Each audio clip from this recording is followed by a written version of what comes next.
watalii katika ukanda wa pwani wamejitokeza, mtazamaji, kuhakikishia watalii kwamba kila kitu kishwari na hawafai kuogopa kuyatembelea maeneo hayo licha ya habari za tetesi zilizoibuka baada ya kutekwa nyara kwa mhisani Silvia Romano, raia wa Italia, hapo juzi. Aidha, wadau hao wamevilaumu vyombo vya habari na umma kwa ujumla kwa kueneza habari za kulihusisha shambulizi hilo na wanamgambo wa Al-Shabaab. Mwakilishi wa jamii ya Wataliano ukanda wa Malindi katika kaunti ya Kilifi, Fredi de Coratolo, alilalamikia kwamba ni si vyema kwa watu kuweza kuhusisha shambulizi hilo moja kwa moja na wanamgambo wa Al-Shabaab. Wakati huo huo, wahudumu wa hoteli wamesema kwamba tayari nafasi hotelini zimekodiwa kwa 100% mwezi wa Disemba, huku 70% zikiwa zimelipiwa kwa mwezi wa kwanza na wa pili mwakani. Shambulizi la juzi lilifanyika katika eneo la Chakama, kilomita 80 kutoka mjini Malindi. Watu 5 wakiwemo watoto walijeruhiwa kwa risasi. They were attended to in Malindi Sub-County Hospital. We had a 10-year-old boy, 12-year-old, 16, 20 and a 52-year-old lady. They all had gunshots. 4 of them had an entry and exit, which means the bullets were already out of the body. One, who was the 10 years old, had a bullet lodged in his head. He was attended in Malindi Sub-County Hospital, but unfortunately the surgeon was unable to remove the bullet. And we referred the patient to Coast General Hospital for a neurosurgeon, and currently we are told he's being worked on.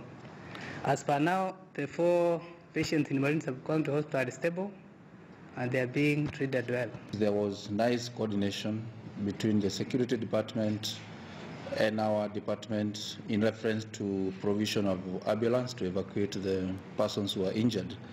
And we commend our security for that, for providing escort, because the ambulances could not have reached the Chakama without being escorted.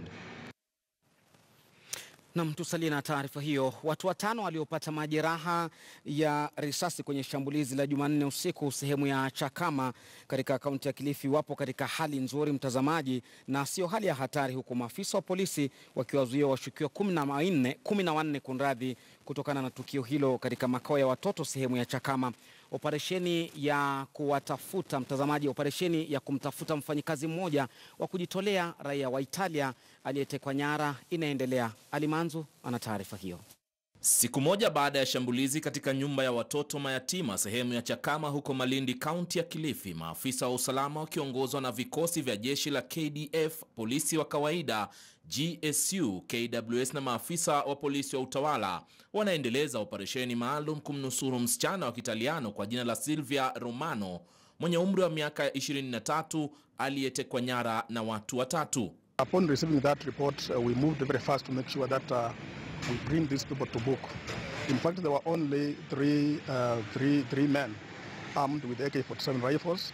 They were able to injure 5 innocent children, who of course are now out of danger because they were brought to admitted in hospital. Duru za kuaminika zaarifu kuwa operesheni hiyo ilianza hapo jana imepelekea washukiwa 14 kutiwa nguvuni kufikia sasa, huku operesheni ikiendelea kwa usaidizi wa mbwa wa kunusa.